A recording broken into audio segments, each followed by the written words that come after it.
السلام عليكم، ازيكم؟ عاملين ايه؟ رب تكونوا كويسين وبخير. يسعد الله اوقاتكم حبايب قلبي بكل خير ان شاء الله باذن الله. النهارده هنشوف مع بعض استخاره بالقران الكريم لمواليد برج الميزان. قراءتكم عامه مفتوحه وتنطبق على الجنسين. يا رب يكون خير وتفاؤل وفرح وهنا وسعاده. انزلوا باللايك الحلو وبالتعليق الجميل. اهم حاجه اللايك عشان بيرفع الفيديو بتاعكم، وبهتم جدا بمواليد برج الميزان. والتعليق اللي بتصلوا بيه على الحبيب وبتقولوا دعاء يونس عليه السلام. قولوا الدعاء ده بنية قضاء حاجتكم، ربنا يفك كربكم. اللهم بشرني بما انتظر منك وانت خير المبشرين كلها. حبايب قلبي مواليد برج الميزان، القراءة بتاعتنا النهارده تنطبق على مواليدكم كلها. يعني المواليد الأولى والتانية والتالتة، يعني أول 10 من مواليد برج الميزان وتاني 10 وتالت 10. فالقراءة عامة ومفتوحة يا حبايب قلبي. عاملين مسابقة كده. شروط المسابقة عشان تكسبوا قراءة خاصة هتلاقوها أول تعليق. ويلا بينا بقى نشوف ايه الأخبار عندنا، ونقول اللهم صل وسلم على سيدنا محمد. يلا مواليد برج الميزان، بسم الله. حتى صورتكم جميلة، صورة الصفات، بسم الله ما شاء الله عليكم. يمكن الفترة دي هنقول من أكتر الفترات اللي انتوا عندكم تميز، أو عندكم اكتمال لكذا أمر، أو عندكم موضوع هيحصل، أو بسم الله ما شاء الله عليكم. يعني يمكن طاقتكم تكون عامة، تكون يعني أمور حلوة الفترة اللي جاية. في نفس الوقت هنقول ان انتوا الفترة دي عايزاكم تحذروا وتخلوا بالكم من ناس مقربين حواليكم. في نفس الوقت كمان تحصنوا نفسكم من الناس اللي حواليكم، لاني انتوا محسودين حسد شديد جدا جدا. لاني انتوا الناس اللي بتقولوا عليها حبايب وبنحبهم ومفيش غيرهم في الدنيا، هم اللي بيجيلكم منهم الطاقات السلبية والخذلان. في موضوع كمان هيحصل على خير، محكمة تخلص على خير، طاقة جديدة هتتجدد، أمر هيحصل الله أعلم. في نفس الوقت انتوا عندكم حاجة جديدة هتحصل.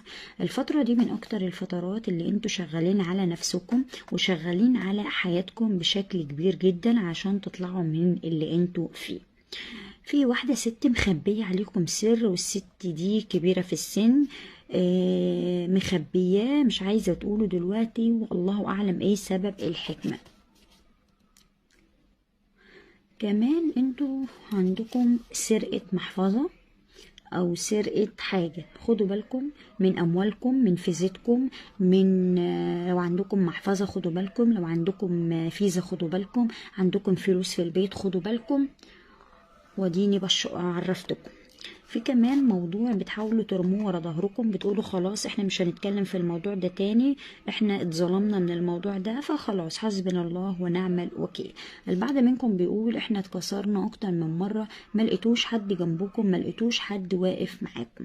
فحان الوقت ان انتوا تستقروا على حياتكم وتحاولوا تنجحوا نفسكم بقدر المستطاع. كمان الفترة اللي جاية دي عندكم هدوء نفسي او هدوء جسدي او شفاء من ضيق. كمان انتوا عندكم امر مش راضي يكتمل ابدا، امر معذبكم ومضايقكم. وفي نفس الوقت البعض منكم يعني البعض منكم وقع نفسه في مشكلة كبيرة جدا ومش عارف يطلع منها، فبتحاولوا ان انتوا تدعوا ربنا يخرجكم من المحنة دي. ويمكن كمان البعض منكم برضو ظلموا أزواجهم، أو ظلموا، أو هم اللي ظلموكم، لأن انتوا ظلمتوا نفسكم في علاقة ما كانتش لطيفة خالص. طيب الفترة دي بتسعوا من أجل إن انتوا تكسبوا رضا نفسكم وبتكسبوا رضا الآخرين.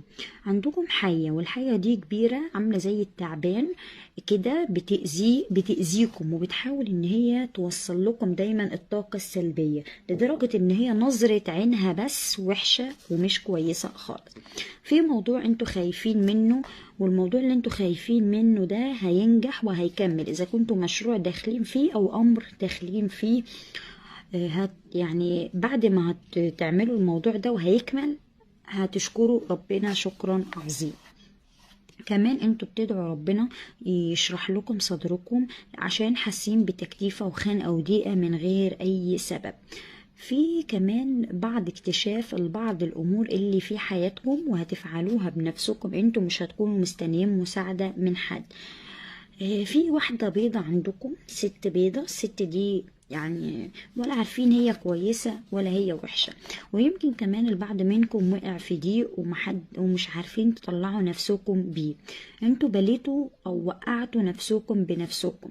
فخلوا بالكم من حياتكم وما تسمعوش كلام حد، انتوا عايزين توصلوا لهدفكم بنفسكم، فمتركزوش ابدا في كلام الناس، عشان كلام الناس كتير جدا، ولو فضلتوا مركزين مع كلام الناس عمركم ما هتنجحوا ولا عمركم هتستكملوا في اي امر. مشكلتكم ان انتوا متألقين، مشكلتكم ان انتوا واثقين من نفسكم، عندكم حسن كده في حياتكم، ودايما بيكون في عدالة، والعدالة دي بتكون قوية جدا.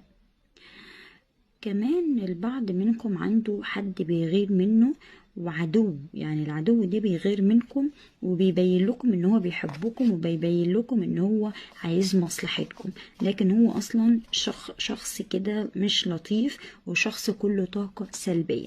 وخلوا بالكم من الفترة دي طموحاتكم عالية قوي، بتحاولوا تشتغلوا زي ما قلت لكم على نفسكم، وبتحاولوا بقدر المستطاع تطلعوا نفسكم من الضيق. والبعض منكم بيقول انا عملت حاجات كتيرة جدا كويسة وما كنتش مستني اي حاجة من حد مقابل اللي انا كنت بعمله، لكن كنت مستني الطبطبة والشكر اني انا وقفت جنب حد ما كانش يستاهل.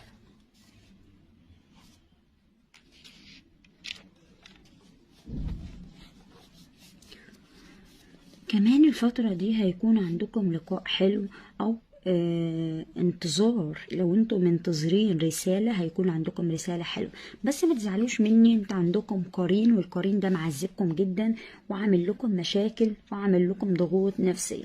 البعض منكم بيدي في حاجات كتيرة جدا لكن واقف مكانه وعاجز عن امره او عاجز عن تفكيره.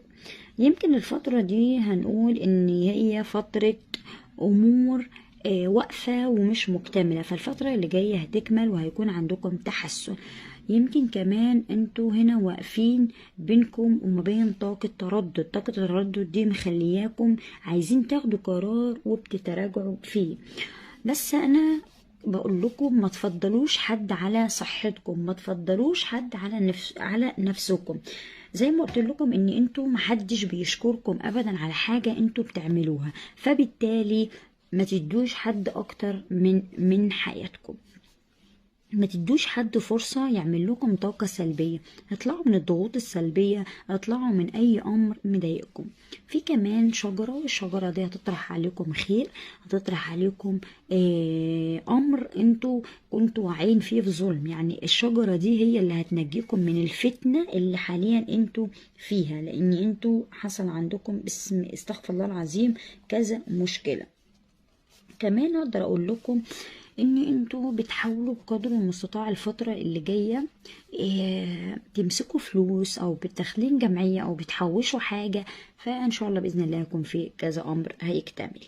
كمان انتوا هنا في حد مستنيينه بفارغ الصبر، الحد ده اللي انتوا مستنيينه اذا كان شريك او اذا كان حد بتحبوه الله اعلم، فانتوا مستنيينه.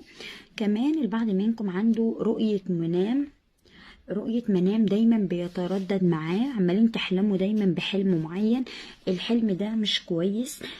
اذا كان في حاجة بتخليكم مترددين وزعلانين وهي ايه هي مش عارفينها.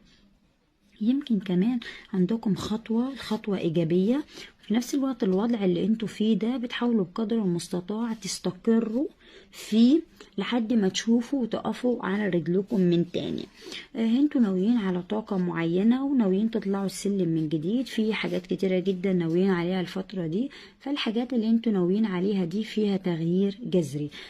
عايزه اقول لكم ان انتوا ايه هي مشكلتكم هي العين هي اللي وقعتكم في مشاكل كبيرة، العين هي اللي اذتكم وهي اللي خلتكم دايما في تراجع.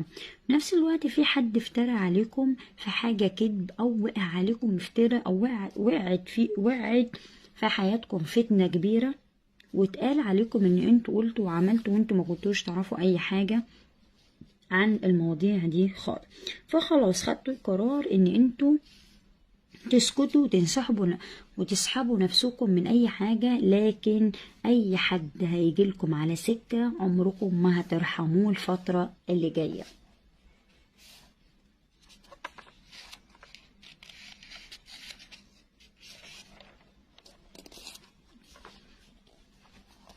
طيب هنقول ان الفترة اللي جاية عندكم سجود لربنا. يمكن الفترة دي من اكتر الفترات اللي انتوا هتقربوا فيها من ربنا. هتقولوا يا رب احنا لينا رب كبير هيسعدنا وهيوفقنا. هنقول يا رب احنا مش عايزين اي حاجة في الدنيا غير ان انت تنجينا من اي مشكلة او من اي صدمة، لان انتوا هنا اخدين ضربة قوية، والضربة القوية دي هي اللي عامله لكم الطاقات السلبية اللي انتوا فيها.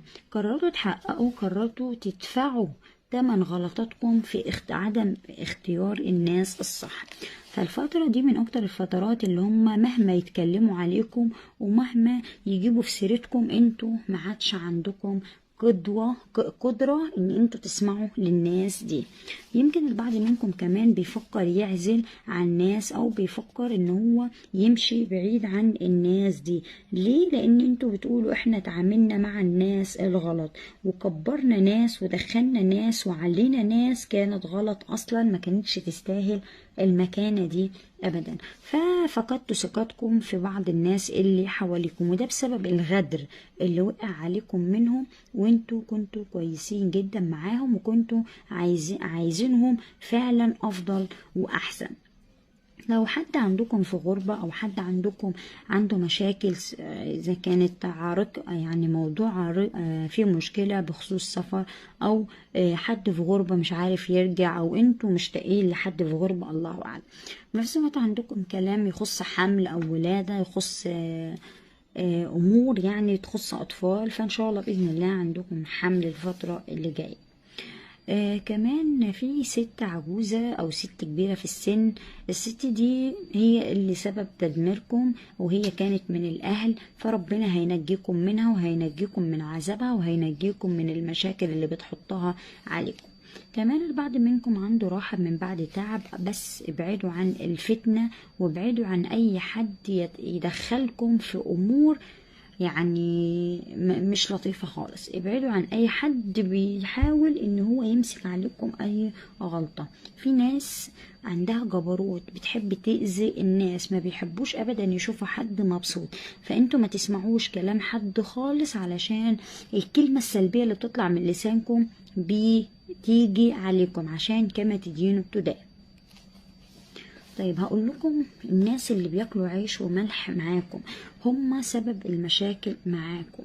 انتوا وقعتوا في مشكلة كبيرة، والمشكلة دي عانيتوا منها الفترة دي بسبب الضغوط النفسية اللي حواليكم، لكن انتوا قررتوا او خلصتوا نفسكم من الامور اللي فيها مشاكل. البعض منكم هيفعل حاجات كتيرة جدا فيها خير وفيها رزق، وهتعملوا اكتر من حاجة جديدة. ما بقاش عندكم طاقة، ما بقاش عندكم اي حاجة للناس المؤذية. عندكم رزق جاي، والرزق ده وفير جدا، وده بسبب دعواتكم ان انتوا بتدعوا ربنا كتير جدا. عندكم قضية بالكم مشغول بيها، فبتدعوا ربنا كتير جدا، فربنا هيكرمكم من حيث لا تحتسب. كمان البعض منكم هنا بسم الله ما شاء الله عليه، وكأنه خلاص وصل للحاجة اللي هو عايزها، وكأنه هيحقق أو بيحلم، او عندكم تنقل او زيارة مكان حلو، الله اعلم. في نفس الوقت انتوا عندكم مراجعة امور او مراجعة حاجة، الله اعلم. او انتوا مستنيين حاجة تحصل علشان تحصل، يعني حاجة مستنيينها بفارغ الصبر عشان تحصل، الله اعلم. في نفس الوقت البعض منكم بيطالب بحقوقه، بيطالب بالحاجة اللي هو مستنيها، او بيطالب بامر، الله اعلم. لان انتوا عندكم مطالبة وعندكم تحقيق امر الفترة اللي جاية، وتحقيق الامر ده هيطلعكم من امر مضايقكم، او من امر شاغل بالكم، او من كذا حاجة مضايقاكم في بعض الامور اللي في حياتكم. وزي ما قلت لكم من البداية، لو انتوا عندكم حلم عمال يتردد معاكم، فالحلم ده مش لطيف، فانتوا حاولوا بقدر المستطاع ان انتوا يعني تحاولوا تراجعوا تفكيركم بقدر المستطاع، او بتحاولوا ان انتوا يعني تطلعوا من المكانة اللي انتوا فيها. كمان انتوا قررتوا الفترة دي ما تتعاملوش مع شخصين، والشخصين دول يمكن من مجال العمل بتاعكم. في نفس الوقت في صدمة. الصدمة دي إيه، الصدمة دي مش ليكم انتوا، الصدمة دي انتوا اتصدمتوها من حد. الحد ده ادمن حاجة، الحد ده مدمن، او انتوا اكتشفتوا خيانة شريك، اكتشفتوا حاجة فجات لكم صدمة، والصدمة دي كانت ظلم ليكم. طيب مين بيقول الماضي بتاعنا كان كله ظلم، الماضي بتاعنا كان كله ألم، او انتوا عندكم تفكير في الماضي، او كان عندكم شريك في الماضي والشريك ده ظلمكم، الله اعلم. فحان الوقت ان انتوا تقفوا على رجلكم، وحان الوقت ان انتوا ترموا ورا ظهركم اي حاجة، عشان محدش بيشيل هم حد ومحدش بيقف مع حد ابدا. وشيلوا الامور دي كلها من دماغكم عشان تفكيركم متغير خالص. فان شاء الله باذن الله هنقول ان الفترة اللي فاتت دي كانت فترة سيئة، فحان الوقت لفترة الايجابيات. او هقدر اقول ان انتوا في مرسال رايح جاي بينكم وما بين حد، المرسال ده حلو وهيكون فيه طاقات إيجابية أو فيه خير ليكم، لأن انتوا واقفين وبصين لفوق، وطول ما انتوا بصين لفوق بتلاقوا دايما في تحسنات في حياتكم، أو في أمر هيكتمل بإذن الله. لكن انتوا كده عندكم جاذبية، عندكم تألق، عندكم أمر كده، يعني ما عدتوش فاهمين نفسكم، كاريزما، عندكم كاريزما كده عالية، والكاريزما العالية دي بتخلي الآخرين يغيروا منكم وحاسدينكم، ودايما كده يعني بيقولوا مش عارفين، يعني في أمور كتيرة. في نفس الوقت روحانياتكم عالية جدا، ومعادش هتظلموا نفسكم ابدا، او هتظلموا حياتكم من اجل ناس. طيب انتوا في علاقة، العلاقة دي ضلمة، فكانت يعني عامله لكم مشاكل، في علاقة حب ضلمة فعامله لكم مشاكل، فقررتوا ان انتوا تطلعوا نفسكم منها، صح كده؟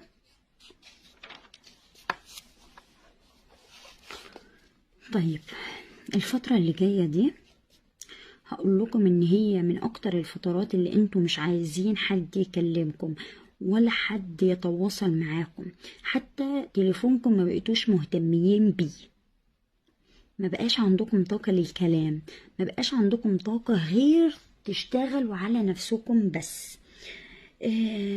في نفس الوقت في واحدة او في حد عمال يزن على ودنكم، وده ممكن يكون القرين او وسواس قهري، في وسواس عندكم او قرين بيزن على ودانكم، بيخليكم متضايقين ومخنوقين طول الوقت، وعندكم شوية اعراض، بتصحوا من النوم تعبانين، علامات في جسمكم زرقاء من غير سبب، رغم ان انتوا ولا بتتخبطوا ولا في اي حاجة.